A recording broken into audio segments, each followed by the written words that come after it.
जय हिंद, जय श्री राम। दोस्तों कैसे हैं आप लोग? आशा करते हैं शानदार, जिंदाबाद, ज़बरदस्त होंगे। दोस्तों हम लोग यहाँ पर 15 नंबर सेट पर आ चुके हैं बिहार एसएससी का। ठीक है, बिहार एसएससी का हम लोग 15 नंबर सेट पर आ चुके हैं। 14 को सेट हम लोग कर चुके हैं। अगर आप नहीं देखे होइएगा तो पिछला वीडियो देख लीजिएगा मेरे चैनल पर। और लगातार शुरू से आप लोग अगर ये सेट मारना चाहते हैं तो लगातार शुरू से मेरा वीडियो देखिएगा, देखिएगा कितना स्कोर हो रहा है। चलिए आज हम लोग 15 नंबर सेट देखने वाले हैं। बहुत ही मोस्ट इंपॉर्टेंट क्वेश्चन सब है दोस्तों। ये ऐसा नहीं कि बिहार एसएससी के लिए आने वाले 2024 में जितने भी एग्जाम है सभी के लिए इंपॉर्टेंट साबित होने वाला है। बिहार पुलिस, एसएससी, जीडीए सभी के लिए, जीके जी से तो कोई भी एग्जाम में आ सकता है। पहला क्वेश्चन क्या कर रहा है कि निम्नलिखित में से कौन सा महासागरीय गतिविधि को संदर्भित नहीं करता है? कौन सा है जो महासागरीय गतिविधि, महासागर में जो गतिविधि होता है उसको संदर्भित नहीं करता है?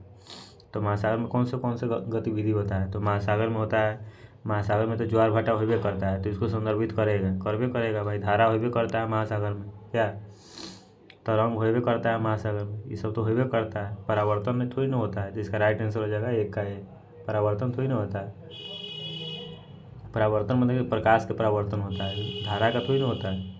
तो देखिए महासागरीय गतिविधि संदर्भित कौन करता है? तरंग करता है, ज्वार भाटा करता है, धारा करता है, ये नहीं करता है। तो राइट आंसर हो जाएगा एक का ए। ठीक है, इस प्रकार से दोस्तों हम लोग रिविजन करते चलेंगे। ठीक है, 15 को सेट अगर मार लीजिए, इसमें लगभग हम कितना सेट कराने वाले? 26 को सेट कराने। ये सेट अगर आप कर लिए 26 को सेट तो समझिएगा जीके जीएस फिर आप बिहार एसएससी के लिए दूसरा नहीं पढ़ना पड़ेगा आपको, यही इसी से आ जाएगा। इतना इसमें क्वेश्चन इतना हो जाएगा कि क्या एक सेट में 80 को क्वेश्चन, लगभग 500 से ऊपर क्वेश्चन हम लोग कर लेंगे। दूसरा क्वेश्चन निम्नलिखित में से कौन सा लोक नृत्य असम की चाय जनजातियों द्वारा किया जाता है? कह रहा है कौन सा लोक नृत्य है जो असम की चाय के जनजातियों द्वारा किया जाता है? असम में चाय का सबसे ज़्यादा उत्पादन होता है और वहाँ के जो जनजाति है उसके द्वारा यह नृत्य किया जाता है। ठीक है, इसका राइट आंसर कौन हो जाएगा? झूमुर। झूमुर किया जाता है। निम्नलिखित में से कौन सा लोक नृत्य है? झूमुर है।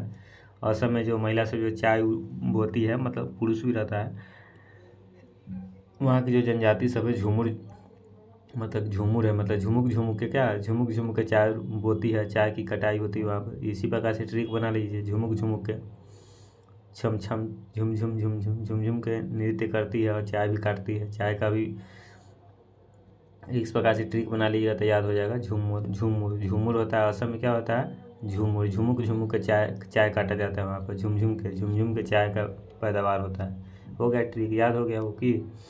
चलिए तीसरा नंबर क्वेश्चन में है कि the other side of silence voices frame the partition of India. एक बार और पढ़ लेते हैं, थोड़ा डिफिकल्ट वर्ड है। The other side of silence voices from the partition of India. The order side of silence voice from the partition of India नामक पुस्तक के लेखक का नाम बताइए। नामक पुस्तक के लेखक कौन हो जाएगा? इसका राइट आंसर हो जाएगा, आप लोग भी मन में सोच रहिएगा कौन सा ऑप्शन सही हो जाएगा। इसका राइट आंसर हो जाएगा उर्वशी बूटालिया। उर्वशी बूटालिया, उर्वशी बूटालिया, उर्वशी बूटालिया हो जाएगा। ये राइट आंसर हो जाएगा बी, उर्वशी बूटालिया। 4 नंबर क्वेश्चन है कि निम्नलिखित में से कौन एक संघीपाद है? निम्नलिखित में से कौन है जो एक संघीपाद है? ऑर्थोपोड है, ऑर्थोपोड है, संघीपाद है। इसका राइट आंसर हो जाएगा सहस्त्रपाद। सहस्त्रपाद इनमें से कौन एक संघीपाद है? तो सहस्त्रपाद एक संघीपाद है। इसका व्याख्या हम लोग देख लेते हैं। सहस्त्रपाद ऑर्थोपोडा संघ का एक प्राणी है। ये जो सहस्त्रपाद है ऑर्थोपोडा संघ का एक प्राणी है। इसका शरीर लंबा एवं खंडयुक्त तथा काइटिन के बाह्य कंकाल के ढका होता है। सिर पर एक जोड़ी श्रृंखलाएं होती है। घर के प्रत्येक खंड में 2 जोड़े संघयुक्त पैर होते हैं। इसमें श्वसन अंग वायुनलिया है। ठीक है, चलिए 5 नंबर क्वेश्चन है कि प्रतिवर्ष भारतीय सेना दिवस कब मनाया जाता है? प्रतिवर्ष जो भारतीय सेना दिवस कब मनाया जाता है? भारतीय सेना दिवस देख लीजिए, ये आपको पता रहना भी चाहिए। अगर आप इंडिया से प्यार करते हैं, इंडिया में रह रहे हैं, इंडियन आर्मी लवर है, तो पता भी होना चाहिए क्या। इसका राइट आंसर हो जाएगा 15 जनवरी। प्रतिवर्ष भारतीय सेना दिवस कब मनाया जाता है? तो 15 जनवरी को मनाया जाता है। जनवरी बीत गया, आज कितना है? आज 29 जनवरी है। 15 जनवरी को ही मनाया गया था सेना दिवस, भारतीय सेना दिवस 15 जनवरी। चलिए 16 नंबर क्वेश्चन है कि भारत में ब्रिटिश राज के संस्थापकों में से एक रॉबर्ट क्लाइव किस वर्ष में भारत आया था। देखिए भारत में ब्रिटिश राज के संस्थापकों में से एक रॉबर्ट क्लाइव भी था, रॉबर्ट क्लाइव भी था। वो किस वर्ष में भारत आया था, किस वर्ष में भारत आया था रॉबर्ट क्लाइव, किस वर्ष में भारत आया था। इसका राइट आंसर हो जाएगा 1743 में भारत आया था। रॉबर्ट क्लाइव 1743 में भारत आया था। 1743 में, 1743 में क्या किया था, भारत आया था। 7 नंबर क्वेश्चन है कि निम्नलिखित में से कौन सा जोड़ा सही है, कौन सा जोड़ा है जो सही है।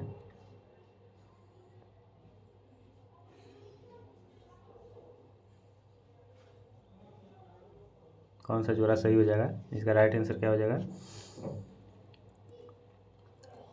इसका राइट आंसर हो जाएगा घुराग्र संधि सिर गर्दन, ये जोड़ा सही है।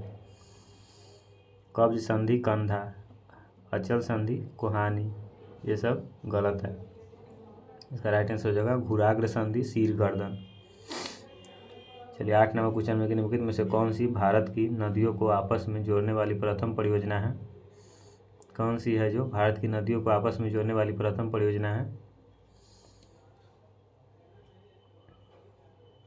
इसका राइट आंसर हो जाएगा केन बेतवा। केन बेतवा नदी है जो भारत की नदियों को आपस में जोड़ने वाली प्रथम परियोजना, यही चलाई गई थी, केन और बेतवा नदी। केन और बेतवा नदी भारत की नदियों को आपस में जोड़ने वाला प्रथम परियोजना यही चलाई गई थी, केन और बेतवा नदी। चलिए 9 नंबर क्वेश्चन में है कि निम्नलिखित में से कौन सा एक तत्बाध यंत्र है, कौन सा है जो एक तत्बाध यंत्र है।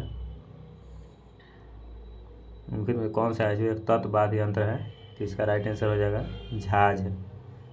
सॉरी इसका राइट आंसर सी नहीं होगा, राइट आंसर हो जाएगा जंतर। निम्नलिखित में से कौन सा है जो तत्बाध यंत्र है, जंतर एक तत्बाध यंत्र है, इसका राइट आंसर हो जाएगा जंतर। ठीक है, जंतर हो जाएगा। चलिए 10 नंबर क्वेश्चन में एक भारत के स्वतंत्रता आंदोलन के दौरान भारतीय राष्ट्रीय कांग्रेस के एकमात्र अध्यक्ष कौन थे जिन्होंने निर्वाचित होने के बाद भी अध्यक्ष पद से इस्तीफा दे दिया था।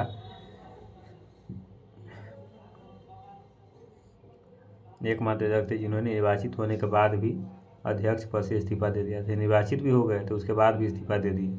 अभी नीतीश कुमार क्या किए, दुनिया के पहले व्यक्ति बन चुके हैं जो मुख्यमंत्री पद पर रहते हुए मुख्यमंत्री पद से वो इस्तीफा दे दिए ताकि मुख्यमंत्री बनने के लिए फिर से शपथ लिए ताकि मुख्यमंत्री बन सके। देखिए किस प्रकार से हुआ है, तो उसी प्रकार इसमें कह रहा है। तो इसका राइट आंसर हो जाएगा सुभाष चंद्र बोस।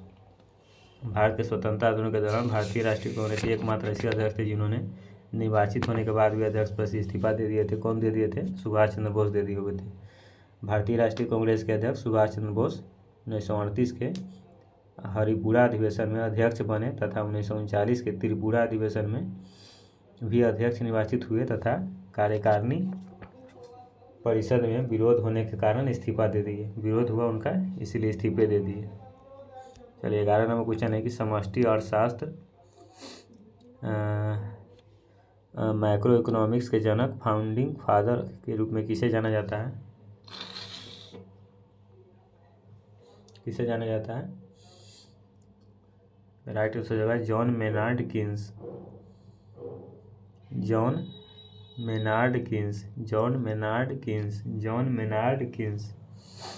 ठीक है। 12 नंबर क्वेश्चन है कि ऊँटों के बारे इसमें से कौन सा कथन गलत है। जो ऊँटों के बारे में कौन सा कथन गलत है।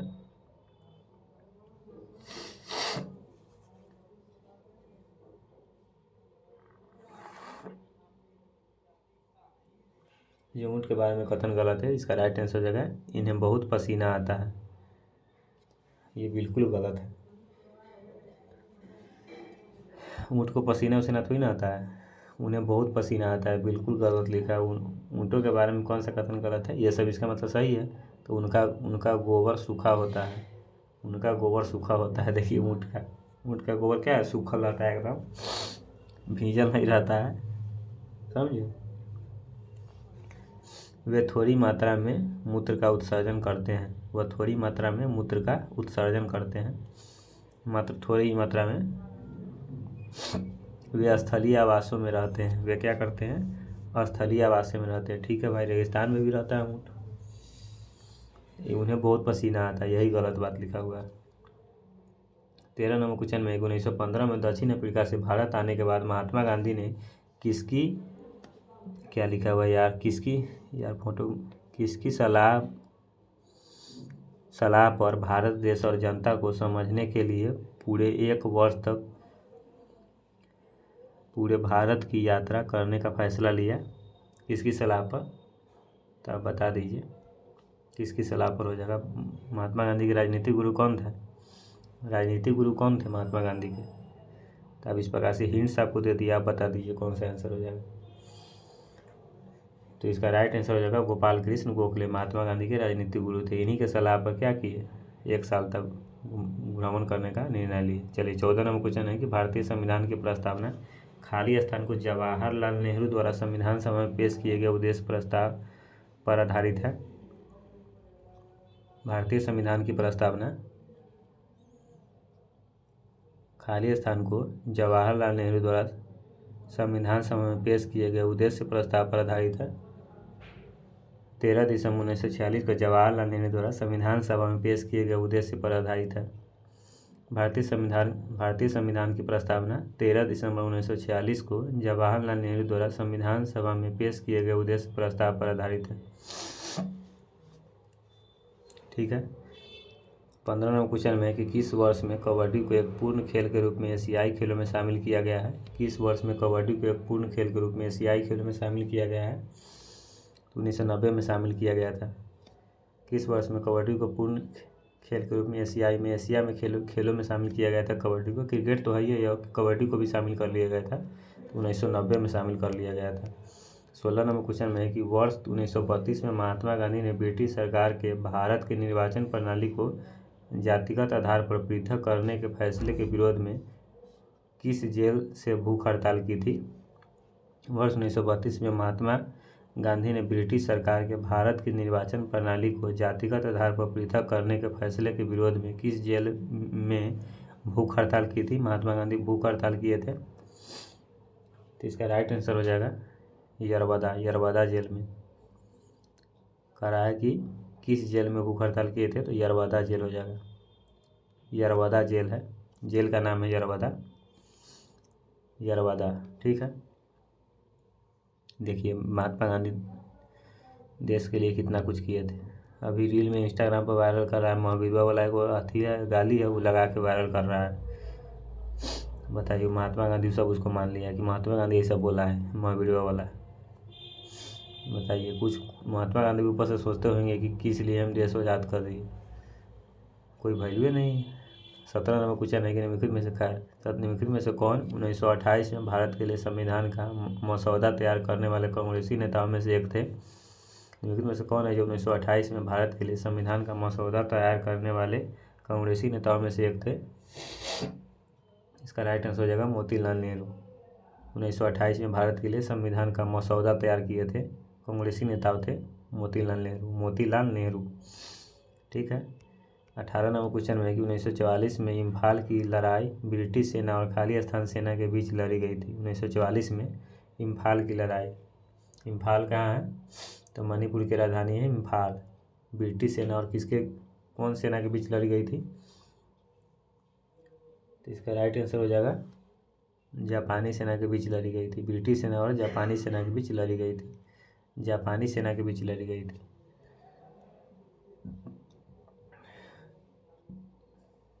19 नंबर क्वेश्चन है कि उड़ीसा के किस जिले में पूर्वी घाट की सबसे ऊंची चोटी स्थित है? उड़ीसा के किस जिले में पूर्वी घाट की सबसे ऊंची चोटी स्थित है?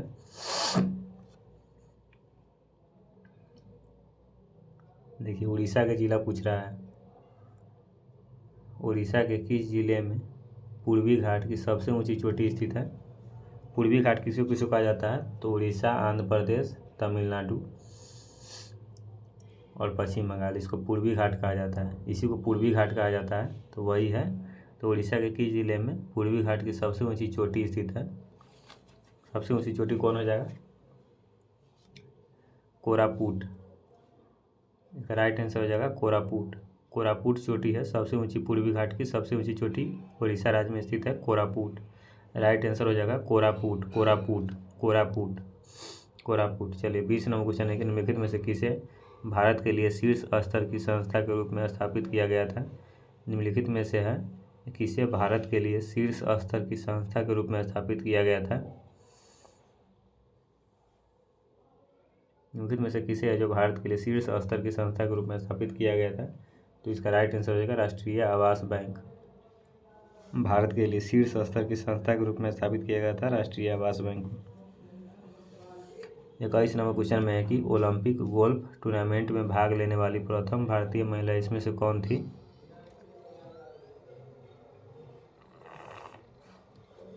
जो ओलंपिक गोल्फ टूर्नामेंट में भाग लेने वाली प्रथम भारतीय महिला कौन थी।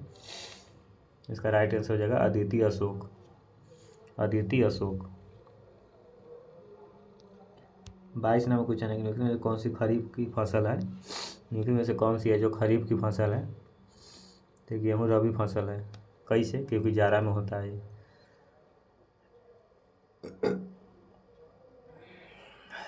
मटर ये भी जाड़े में होता है, ये भी रबी फसल है। कदुआ, कदुआ जाड़े में होता है, एकदम धूम लागल रहता है, कद्दू वही में होता है, ये भी रबी फसल है। मूंगफली गर्मी में होता है। तो इसका राइट आंसर है खरीफ की कौन फसल है, मूंगफली। खरीफ की फसल हो गया मूंगफली हो जाएगा। देखिए किस प्रकार से ट्रिक हम बताया, ऐसा कोई बताता होगा एक ट्रिक। 23 नंबर क्वेश्चन है कि वायुमंडलीय दाब को मापने के लिए निम्न में से किस वैज्ञानिक उपकरण का उपयोग किया जाता है। वायुमंडलीय दाब को मापने के लिए निम्नलिखित में से किस वैज्ञानिक उपकरण का उपयोग किया जाता है।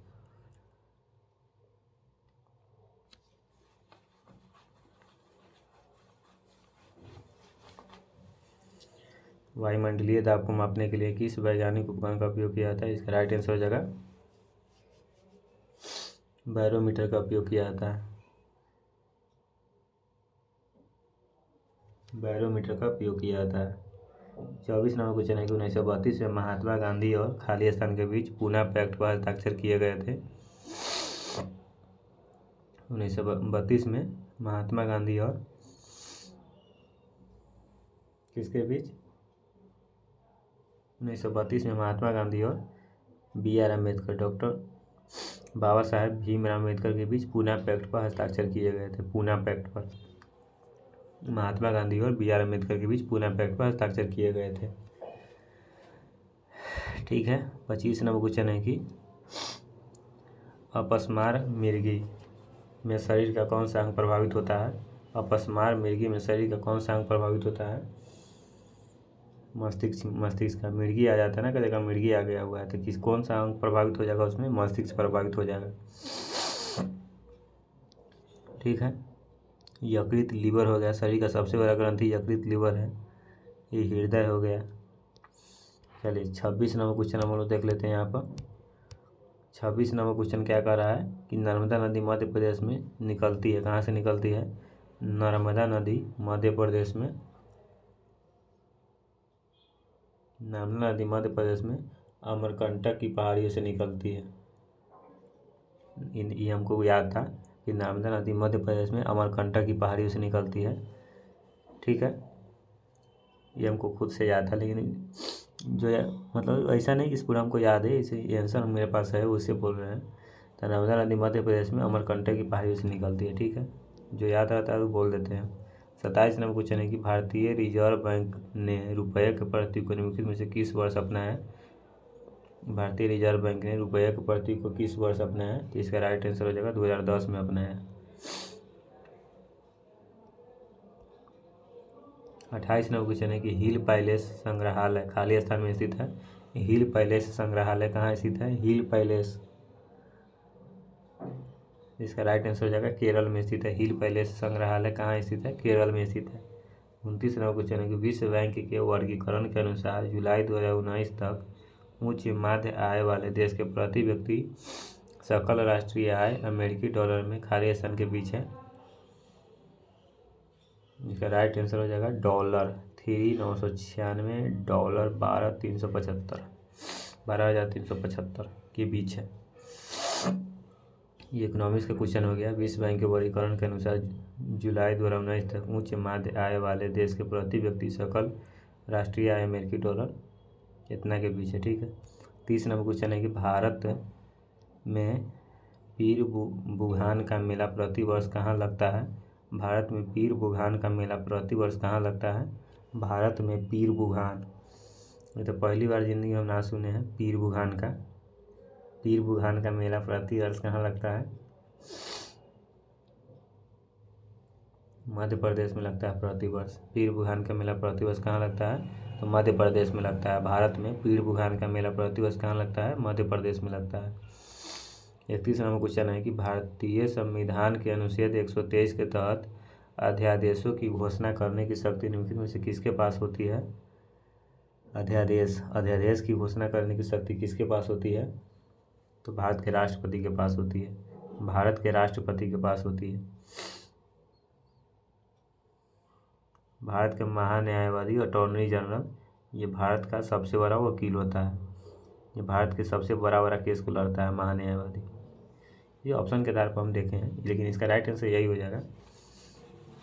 राज्यसभा के सभापति है, वो लोकसभा अध्यक्ष है।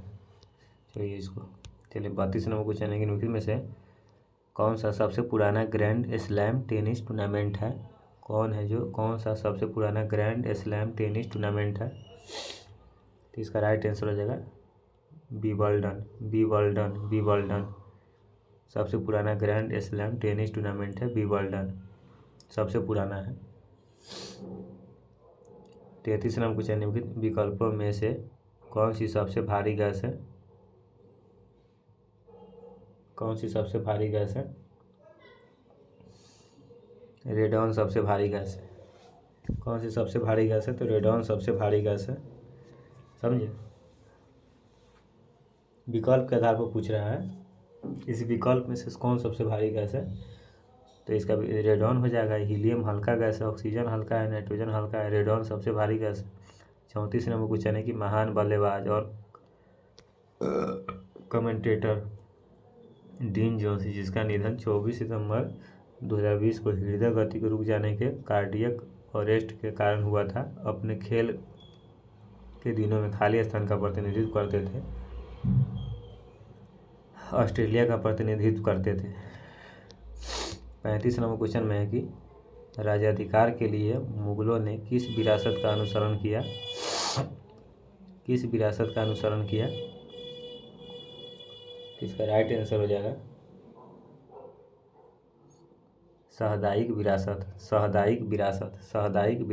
36 नंबर क्वेश्चन में है कि नगर निगम की बैठक की अध्यक्षता कौन करता है? नगर निगम महापौर, इसका राइट आंसर हो जाएगा। ये भी हमको याद है, जो याद होगा वो बता देंगे, याद रहता है वो, महापौर हो जाएगा। चलिए 37 नंबर क्वेश्चन में है कि नवंबर 2020 में निम्नलिखित में से कौन बिहार के मुख्यमंत्री बने? देखिए ये हो गया, अब बकैती वाला सवाल आ गया यहाँ पर। नवंबर 2020 में निम्नलिखित में से कौन बिहार के मुख्यमंत्री बने? आ गया, देखिए किस प्रकार से क्वेश्चन, आखिर अभी माहौल बना हुआ है, उसी माहौल में क्वेश्चन भी आ गया यहाँ पर। तो नवंबर 2020 में कौन बिहार के मुख्यमंत्री बने? तो यह नीतीशवा पलटुआ चाचा हो गए। ये बहुत ही बड़का धोखेबाज आदमी है दोस्तों। ये देखिए इसका, ये है आरजेडी, एक आरजेडी हो जाएगा। ये इसका पार्टी है जेडीयू है, जनता दल यूनाइटेड, आरजेडी राष्ट्रीय जनता दल, ठीक है। ये दोनों गठबंधन करके सरकार बनाई थी 2020 में। से हम दोनों एक साथ हो जाते हैं और मुख्यमंत्री के पद पर हम रह जाते हैं, और आप तेजस्वी यादव आप उप मुख्यमंत्री बन जाइए। तेजस्वी यादव बोले ठीक है भाई, बहुत अच्छा है। ये दोनों बन गए। अब देखिए यहाँ पर खेला हो गया, 2020 हो गया, 2024 है। 2024 में 28 तारीख को खेला कर दिए, फिर पलट गए। ये देखिए बीजेपी के पार्टी से मुख्यमंत्री बन गए, अपना पार्टी को छोड़कर गठबंधन तोड़ दिया, बीजेपी से गठबंधन करके यहाँ पर मुख्यमंत्री बन गए। तो बहुत बड़ा ही धोखेबाजी किए हैं बिहार के सभी जनता के साथ और तेजस्वी भैया के भी साथ। बिहार का कोई जनता नहीं चाह रहा है कि मुख्यमंत्री नीतीश कुमार बने, लेकिन वही बन गया। बताइए कहाँ का न्याय है? यह तो हमको थोड़ा भी पसंद नहीं है इसका। चलिए भगवान भला करेंगे, चलिए कोई बात नहीं। 38 नंबर क्वेश्चन है कि निम्नलिखित में से कौन सा मृदा निर्माण का कारक नहीं है? कौन सा है जो मृदा निर्माण का कारक नहीं है? मतलब मिट्टी का निर्माण का कारक नहीं है, मृदा मतलब मिट्टी है ना हुआ। तो अकार्बनिक सामग्री की भूमिका, राइट आंसर हो जाएगा। 39 नंबर क्वेश्चन में कि अलाउद्दीन खिलजी ने अपने सैनिकों के लिए एक नए सैनिक नगर का निर्माण कराया जिसका नाम अलाउद्दीन खिलजी ने अपने सैनिकों के लिए एक नए सैनिक नगर का निर्माण कराया जिसका नाम क्या था?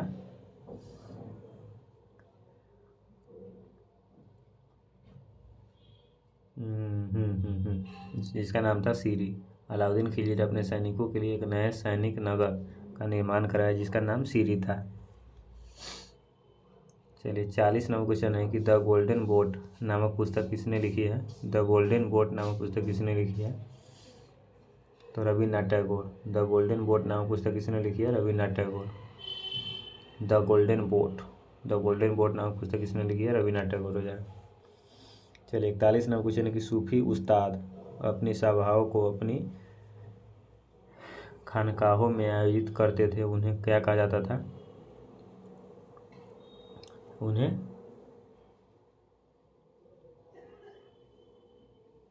क्या लिखा हुआ है? धसिलाए, धर्मस्थल। बी नंबर ऑप्शन सही हो जाएगा 41 का।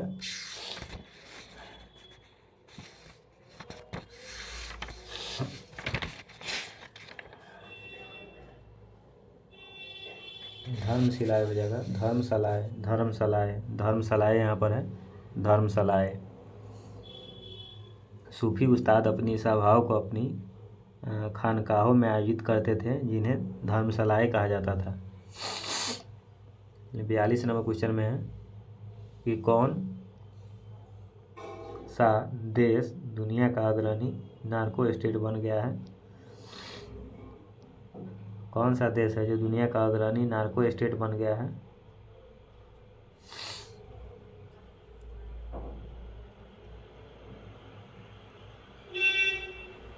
सीरिया जो है दुनिया का अग्रणी नार्को स्टेट बन गया है। 43 नंबर क्वेश्चन है कि प्रधानमंत्री नरेंद्र मोदी ने किस राज्य में 10,900 करोड़ रुपए से अधिक की विभिन्न परियोजनाओं का शिलान्यास और राष्ट्र को समर्पित किया है? राइट आंसर हो जाएगा असम। देखिए असम को कितना फायदा हुआ प्रधानमंत्री नरेंद्र मोदी से। 10,900 करोड़ रुपए से अधिक की विभिन्न परियोजनाओं का शिलान्यास और राष्ट्र के समर्पित किया है। 44 नंबर क्वेश्चन है कि भारतीय उच्चायोग ने किस देश में अपना 16वां वीजा आंदोलन केंद्र खोला है?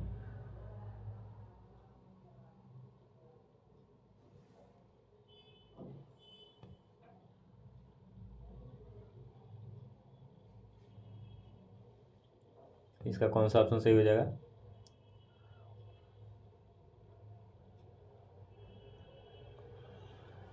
चलिए इसका राइट आंसर हो जाएगा 44 का बांग्लादेश। भारतीय उच्चायोग ने किस देश में अपना 16वां वीजा आंदोलन केंद्र खोला है? तो बांग्लादेश में खोला है। 45 नंबर क्वेश्चन है कि फेमिना मिस इंडिया वर्ल्ड 2023 का ताज किसने जीता है? फेमिना मिस इंडिया वर्ल्ड 2023 का ताज किसने जीता है? इसका राइट आंसर हो जाएगा नंदिनी गुप्ता ने जीता है। 46 नंबर क्वेश्चन है तेलंगाना की मुख्यमंत्री के चंद्रशेखर राव ने भारतीय संविधान के निर्माण की 132वीं जयंती को चिन्हित करने के लिए किस शहर में B.R. अम्बेडकर की 125 फुट ऊंची कांस्य मूर्ति का अनावरण किया है?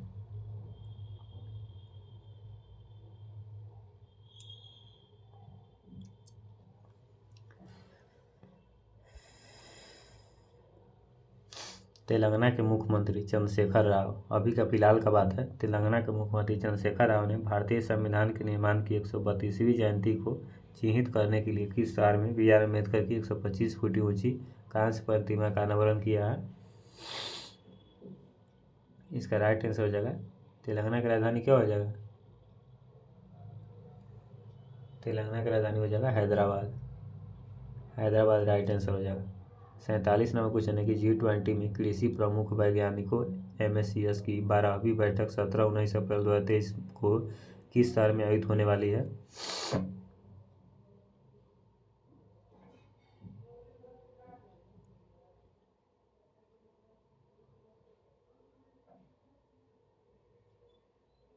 इसका राइट आंसर हो जाएगा वाराणसी।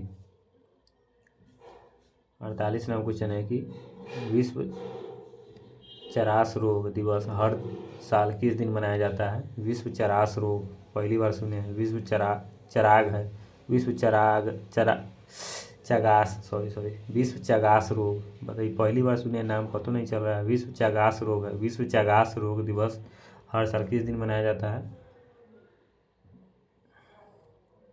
14 अप्रैल को मनाया जाता है। हर साल 14 अप्रैल को मनाया जाता है। 49 नंबर क्वेश्चन है कि निम्नलिखित में से किन देशों ने बालिकातन नामक संयुक्त सैन्य अभ्यास शुरू किया है? निम्नलिखित में से किन देशों ने बालिकातन नामक संयुक्त सैन्य अभ्यास शुरू किया है? तो अमेरिका और फिलीपींस शुरू किया। निम्नलिखित में से किन देशों ने बालिकातन नामक संयुक्त सैन्य अभ्यास शुरू किया है? तो अमेरिका और फिलीपींस किया है। बालिकातन नामक संयुक्त सैन्य अभ्यास शुरू किया, अमेरिका और फिलीपींस। चलिए 50-50 में आ गए हम लोग, 50-50। चलिए, कजाकिस्तान ने अस्ताना में आयोजित एशियाई कुश्ती चैंपियनशिप 2023 में पुरुषों की 57 किलोग्राम फ्री स्टाइल श्रेणी में स्वर्ण पदक किसने जीता? इसका राइट आंसर हो जाएगा अमन रहरावत। अमन रहरावत। 51 नंबर क्वेश्चन है कि निम्नलिखित में से कौन सी आउटपुट डिवाइस नहीं है? निम्नलिखित में से कौन सी है जो आउटपुट डिवाइस नहीं है?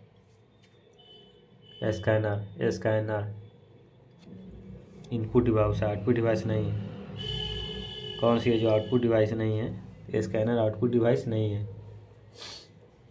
इसको भी स्कैन करिएगा तो उसमें पैसा भेजिएगा कि निकालिएगा? भेजिएगा तो ये आउटपुट नहीं है, इनपुट है। प्रिंटर क्या है? प्रिंटर, उसमें प्रिंट डालते हैं तो निकलता है, आउटपुट निकल जाता है। स्पीकर क्या है? उसमें गाना बजाइएगा तो गाना आवाज़ निकलेगा। मॉनिटर क्या है? वही है।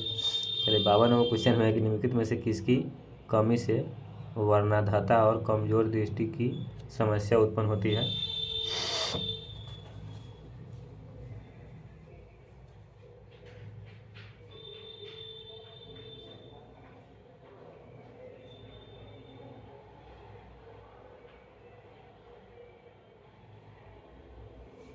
किसकी कमी से वर्णाधाता और कमजोर दृष्टि की समस्या उत्पन्न होती है? इसका राइट आंसर हो जाएगा विटामिन ए की कमी से।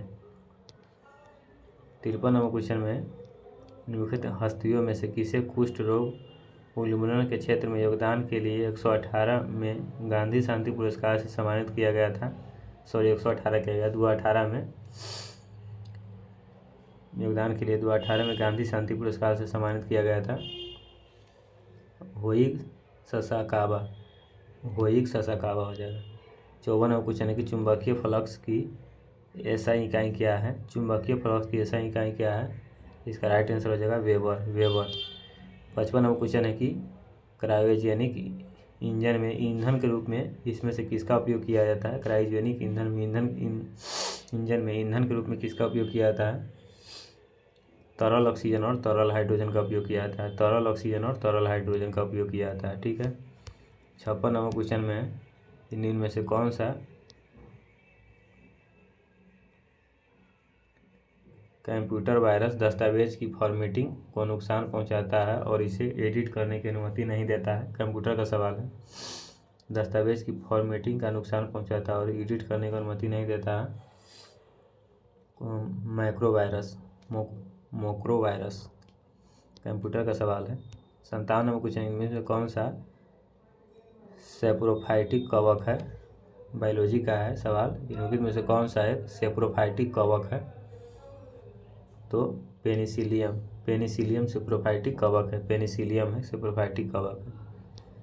58 नंबर क्वेश्चन है कि एक ईवी कितना का बराबर होता है? एक ईवी मतलब क्या हुआ? एक्साबाइट।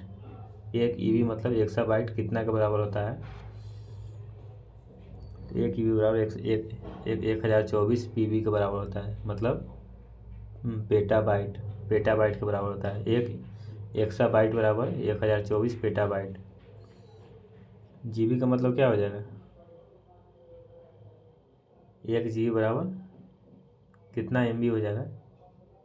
1000 एमबी। चलिए 59 नंबर क्वेश्चन है कि वाहनों में रियर ब्लू विंग मिरर के रूप में किस प्रकार के दर्पणों का उपयोग किया जाता है?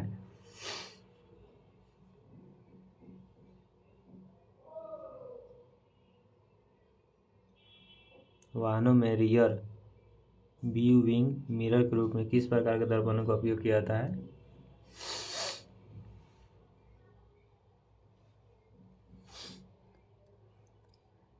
उत्तल दर्पण का उपयोग किया जाता है।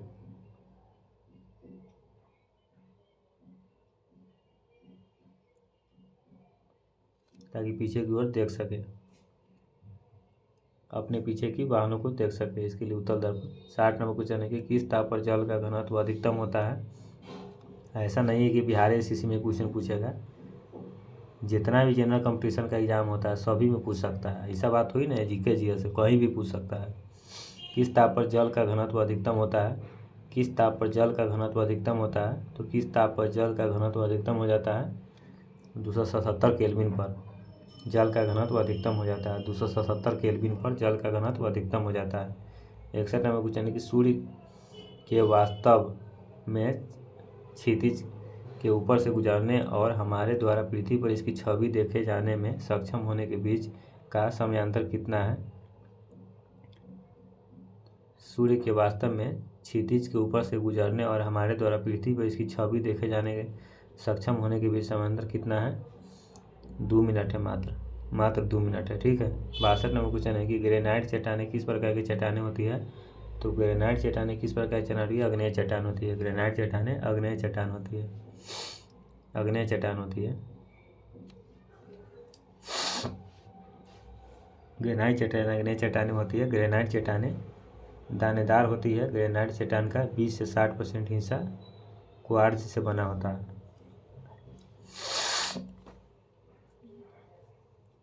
63 नंबर क्वेश्चन है कि इसरो द्वारा GSLV वाहन पर लॉन्च किए गए नवीनतम भू स्थिर संचार उपग्रह का नाम बताइए, जिसे विशेष रूप से भारतीय वायुसेना के लिए उसकी संचार क्षमताओं को बढ़ाने के लिए बनाया गया है। इसरो द्वारा GSLV वाहन पर लॉन्च किए गए नवीनतम भू स्थिर संचार उपग्रह का नाम बताइए, जिसे विशेष रूप से भारतीय वायुसेना के लिए इसकी संचार क्षमताओं को बढ़ाने के लिए बनाया गया है। GSAT-7A राइट आंसर हो जाएगा। GSAT-7A सीधे तो रटना ही पड़ेगा इसको। 64 नंबर क्वेश्चन है कि कोशिका का वह बाह्यतम आवरण कौन सा है जो कोशिका के अवयवों को उसके बाह्य वातावरण में अलग करता है।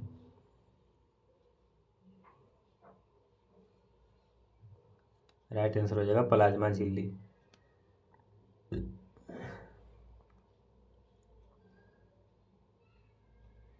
प्लाज्मा झिल्ली। 65 नंबर क्वेश्चन है कि निम्नलिखित में से कौन सा दुर्घटनावश या इरादतन रूप में डेटा के अनाधिकृत व्यक्तियों के समक्ष प्रकटीकरण या अनाधिकृत संशोधन या नष्ट किए जाने के संरक्षण को संदर्भित करता है। इसका राइट आंसर हो जाएगा डेटा सुरक्षा।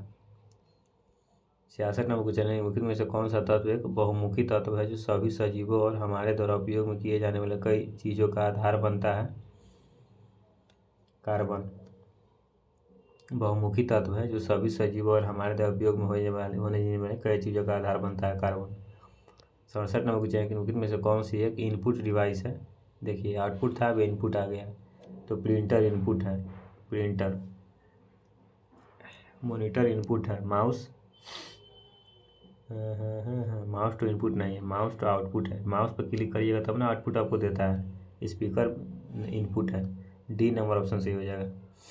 68 नंबर क्वेश्चन है कि उन पशुओं को क्या कहा जाता है जो पौधों और पशु दोनों को खाते हैं। उन पशुओं को क्या कहा जाता है जो पौधों और पशुओं दोनों को खाते हैं। उसको सर्वाहारी कहा जाता है, सर्वाहारी कहा जाता है। वो पौधों को खा जाएगा, वक्त रहेगा तो फिर पौधी को खा जाएगा, पशुओं को खा जाएगा। उन पशुओं को सर्वाहारी कहा जाता है जो पौधों और पशु दोनों को खाते हैं। जो जंतु केवल जंतुओं को ही खाते हैं उनको मांसाहारी कहते हैं। मांसाहारी स्तनीय का गण है, जिसमें सिंह, बाघ, चीता, सील, लकर, बगहा आदि जीव आते हैं। जो केवल पौधों और पादप उत्पाद खाते हैं, मतलब पौधों को खाते हैं, उन्हें शाकाहारी कहते हैं। उदाहरण गाय, भैंस इत्यादि। सर्वाहारी के उदाहरण हो गया, सर्वाहारी में क्या हो जाएगा, मनुष्य तो सबसे बड़ा सर्वाहारी है। वक्त मिलने पर पेड़ों पौधों को खा जाएगा, मतलब साग उस नहीं खाता है, फल उल सब। वक्त मिलने पर मुर्गा, मटन, मछली सब खाएगा। तो मनुष्य हो जाएगा सर्वाहारी में, वो कौवा हो जाएगा, कौवा सब कुछ खा लेता है, भातों दाल खा लेगा, केनू मरा उड़ा रहेगा कुछ उसको भी खा जाएगा, एगो रैगून आदि हो जाएगा, रैकून। चलिए 69 नंबर क्वेश्चन हम लोग देख लेते हैं अब। कंप्यूटर की प्राथमिक मेमोरी कौन सी होती है? क्वेश्चन है 69 नंबर की, कंप्यूटर की प्राथमिक मेमोरी कौन सी होती है? राइट आंसर हो जाएगा रैम। रैम कंप्यूटर की प्राथमिक मेमोरी होती है।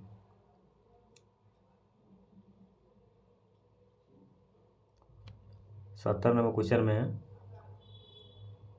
कि विसरण एक प्रक्रिया है जिसके द्वारा क्या होता है?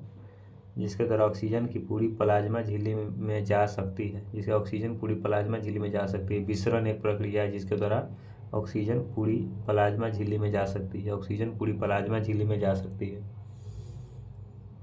71 नंबर क्वेश्चन है कि अक्टूबर 2020 में बोस्टन के इंडिया इंटरनेशनल फिल्म फेस्टिवल में लाइफ टाइम अचीवमेंट पुरस्कार से किसे सम्मानित किया गया? तो राइट आंसर हो जाएगा ओम पुरी। ओम पुरी को सम्मानित किया गया। 72 नंबर क्वेश्चन के द्वारा 21 में महिला दिवस के अवसर पर नीता अंबानी ने महिलाओं के लिए खाली स्थान नामक एक सोशल मीडिया और नेटवर्किंग प्लेटफॉर्म की शुरुआत की।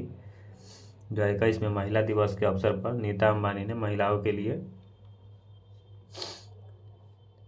हर सर्किल नामक एक सोशल मीडिया और नेटवर्किंग प्लेटफॉर्म की शुरुआत की। हर सर्किल हो जाएगा। 73 नंबर क्वेश्चन है कि वैश्विक स्तर पर विश्व साइकिल दिवस कब मनाया जाता है? 3 जून को मनाया जाता है। वैश्विक स्तर पर विश्व साइकिल दिवस कब मनाया जाता है? 3 जून को मनाया जाता है। वैश्विक स्तर पर विश्व साइकिल दिवस मनाया जाता है। 74 नंबर क्वेश्चन में कि WTO एक वैश्विक संगठन है के संबंध में निम्नलिखित में से क्या कथन गलत है? कौन सा कथन गलत है? विश्व WTO वर्ल्ड ट्रेड ऑर्गेनाइजेशन हो जाएगा। ठीक है। 74 का कौन सा कथन गलत कर रहा है? तो इसका पूर्ण रूप वर्ल्ड ट्रांसपोर्ट ऑर्गेनाइजेशन है, बिल्कुल गलत है। वर्ल्ड ट्रेड हो जाएगा, ये गलत है। वर्ल्ड ट्रेड ऑर्गेनाइजेशन हो जाएगा। 75 नंबर क्वेश्चन है कि 2021 में गणतंत्र दिवस परेड में उत्तर प्रदेश की झांकी को सर्वश्रेष्ठ झांकी के रूप में चुना गया था। उत्तर प्रदेश का यह पुरस्कार खाली स्थान द्वारा प्रदान किया गया था।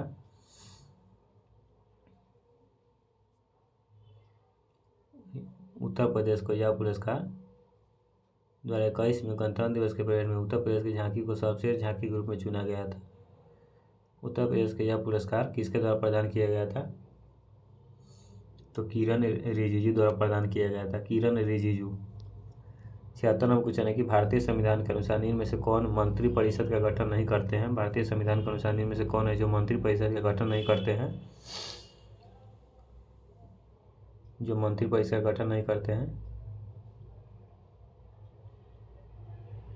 उप मंत्री नहीं करता है। ठीक है भाई। भारतीय संविधान के में से कौन मंत्री परिषद का गठन नहीं करता है? राष्ट्रीय स्थानीय सरकार के मंत्री, ये भी गठन नहीं करता है। मंत्री जो मंत्रिमंडल के सदस्य,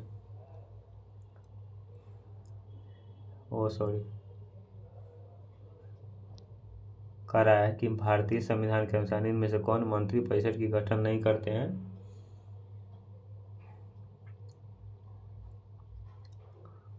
तो इसका राइट आंसर क्या हो जाएगा?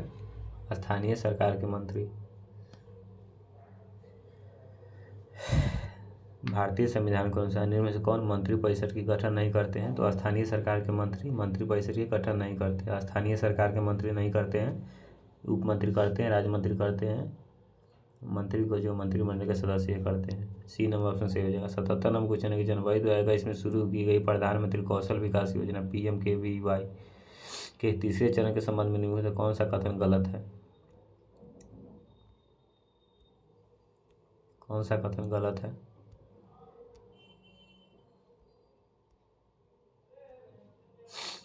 चार गो ऑप्शन है आपके पास, कौन सा कथन इसमें से गलत है? आप देखिए, पूरा पढ़िए, आप बताइए कौन सा कथन गलत हो जाएगा जो।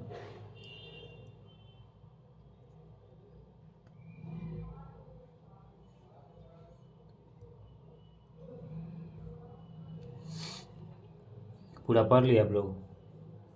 इसका राइट आंसर है इसका लक्ष्य 2020 में 2030 तक की योजना अवधि में 8 लाख उम्मीदवारों को प्रशिक्षण प्रदान करना था। बिल्कुल गलत यही है, डी नंबर ऑप्शन सही हो जाएगा, बिल्कुल यही गलत है।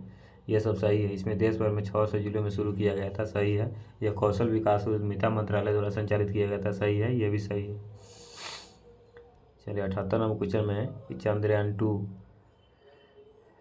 को 22 जुलाई 2019 में प्रक्षेपित किया गया था। इसके संबंध में खुद से कौन सा विकल्प गलत है? चंद्रयान 2 को 22 जुलाई, चंद्रयान 3 भी हो गया, आप 19 में प्रक्षेपित किया गया था, इसके कौन सा विकल्प गलत है? गलत पूछ रहा है तो यही गलत है। इस मिशन का लक्ष्य चंद्रमा के उत्तरी ध्रुव पर खोज करना था।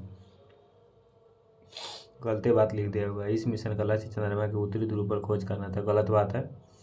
और चंद्रयान 3 का कौन ध्रुव पर गया? तो दक्षिणी ध्रुव पर गया, पहला हिस्सा दक्षिणी ध्रुव पर गया है, ठीक है। चंद्रयान 3 ये सब इसका मतलब सही है। यह इसरो द्वारा विकसित दूसरा चंद्र अन्वेषण मिशन था, ये बिल्कुल राइट आंसर है। इसे मतलब राइट बात लिखा हुआ है, आंसर तो ये है। इसे श्रीहरिकोटा के सतीश धवन अंतरिक्ष केंद्र से प्रक्षेपित किया गया था, बिल्कुल सही है। यह आर्बिटर, लैंडर और रोवर को एक साथ ले गया था, यह आर्बिटर, लैंडर और रोवर को एक साथ ले गया था, बिल्कुल सही है।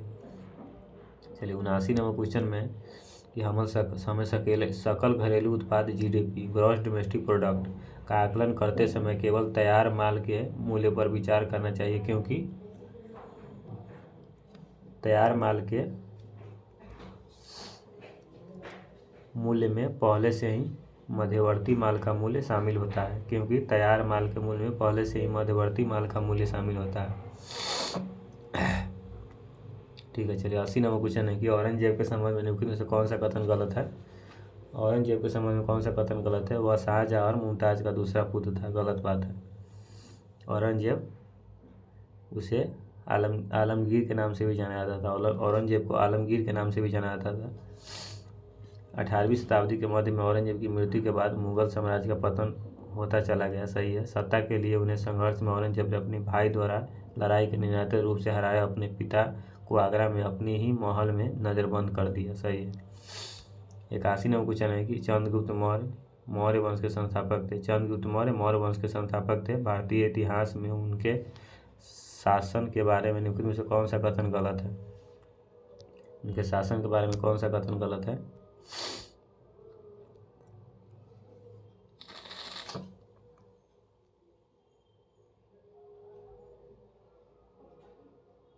पढ़ लीजिए आप लोग, ये गलत है। बैरम खान उनका सबसे अच्छा सहयोगी संरक्षक और मार्गदर्शक था, गलत है। चंद्रगुप्त मौर्य को पहले अखिल भारतीय साम्राज्य की स्थापना का श्रेय दिया जाता है। उन्होंने सिकंदर अलेक्जेंडर को मुलाकात की और उसकी सेना में शामिल हुए ताकि मैसेडोनियन युद्ध कौशल को सीख सके। चलिए 82 नंबर क्वेश्चन में महामारी के कारण 2020 में किस ग्रैंड स्लैम टेनिस टूर्नामेंट का आयोजन नहीं हो सका? महामारी के कारण 2020 में किस ग्रैंड स्लैम टेनिस टूर्नामेंट का आयोजन नहीं हो सका?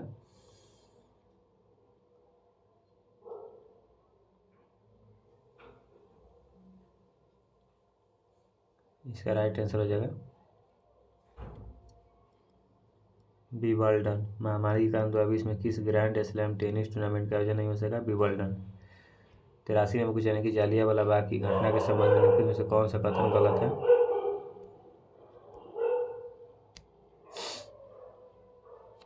जालियांवाला बाग की घटना चौरी चौरा की घटना के बाद हुई थी, जिसमें प्रदर्शनकारियों का एक बड़ा समूह पुलिस के साथ भिड़ गया था। जालियांवाला घटना के समय में से कौन सा कथन गलत है? ये बिल्कुल गलत लिखा हुआ है कि जालियांवाला बाग की घटना चौरी चौरा की घटना के बाद हुई थी, जिसमें प्रदर्शनकारियों का एक बड़ा समूह पुलिस के साथ भिड़ गया था। गलती बात लिखा हुआ है, एक से मतलब ये सब सही है तो सही देख लेते हैं। यह घटना 13 अप्रैल 1919 को हुई, जब जनता जालियांवाला बाग में एक सभा में एकत्रित हुई थी, बिल्कुल सही है। जालियांवाला बाग की घटना 13 मार्च 1919 में रॉलेट एक्ट का परिणाम था, जिसमें सरकार को बिना मुकदमे किसी को भी कैद करने का अधिकार दे दिया गया था, सही है। ब्रिगेडियर जनरल डायर ने बिना किसी को सूचित किए एकत्रित लोगों पर गोलियां चलवा दी। कितना बड़ा हरामी था, समझ है। उसी समय हम ही नहीं थे, इसको भूंजा भूंज के खाते इसको जनरल डायर का। एक छोटा को, इस साले को समझ में नहीं आता है, निहत्थे लोगों को गोली चलवा दी थी जलियांवाला बाग में। ब्रिगेडियर जनरल डायर, इसको मुंह में बांस कर देते अभी रहते तो। छोड़िए क्या मुंह से निकलवा रहे हैं, मतलब बहुत गुस्सा आ रहा है जब ये सुनने निहत्थे लोगों को गोली चलवा दी। तो मतलब उस समय भगत सिंह जो तो थे, वो वाला फीलिंग आ गया हमको अभी।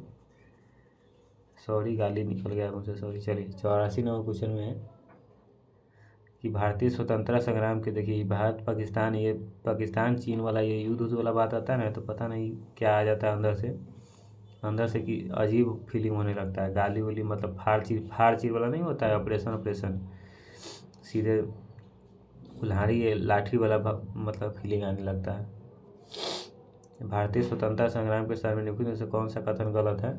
तो इसका राइट आंसर हो जाएगा शेख मुजीबुर रहमान ने भारत के स्वतंत्रता संग्राम में महत्वपूर्ण भूमिका निभाई थी। बिल्कुल गलत है।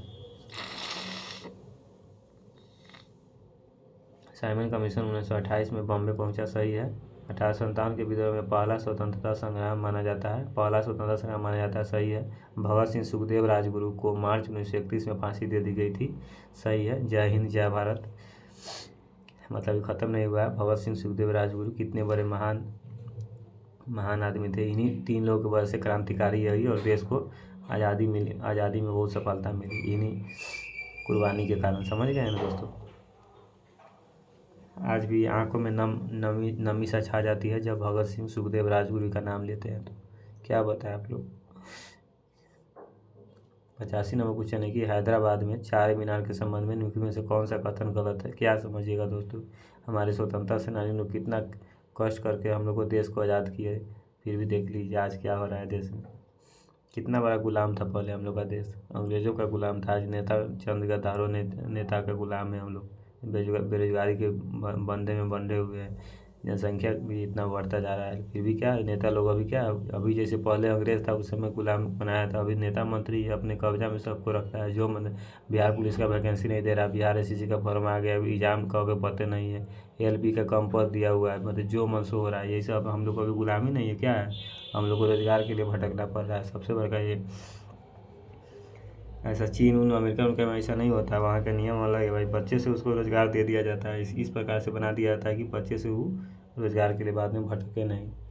चलिए क्या बोला है, दुख भरी कहानी है। चलिए 85 नंबर क्वेश्चन है कि हैदराबाद के चार मीनार के संबंध में कौन सा कथन गलत है?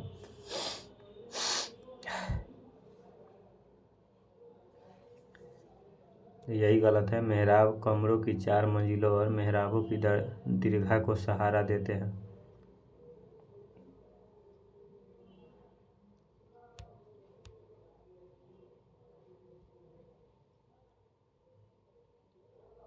क्या था क्वेश्चन में कि हैदराबाद के 4 मीनार के संबंध में कौन सा कथन गलत है?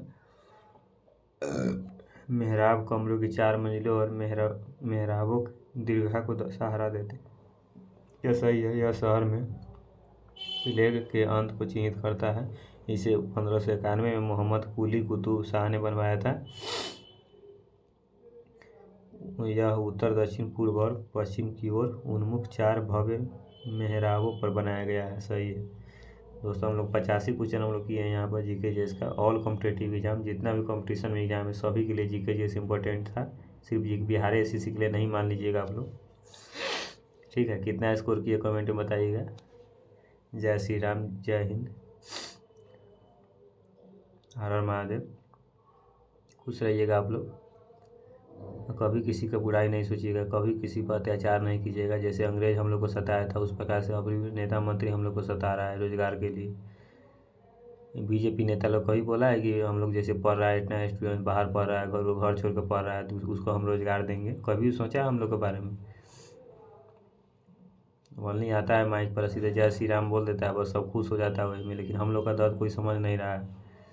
भाई जय श्री राम बोलो, हम थोड़ी ना कह रहे कि नहीं बोले, हम ही वीडियो में आए तो जय श्री राम बोले, अभी भी बोले हैं, तो हम नहीं बोल रहे हैं क्या? तो उसको सिर्फ वही दिख रहा है, लेकिन हम लोग का दर्द नहीं उसको दिख रहा है। चलिए सबका दिन आएगा, कोई बात नहीं। जय हिंद जय भारत।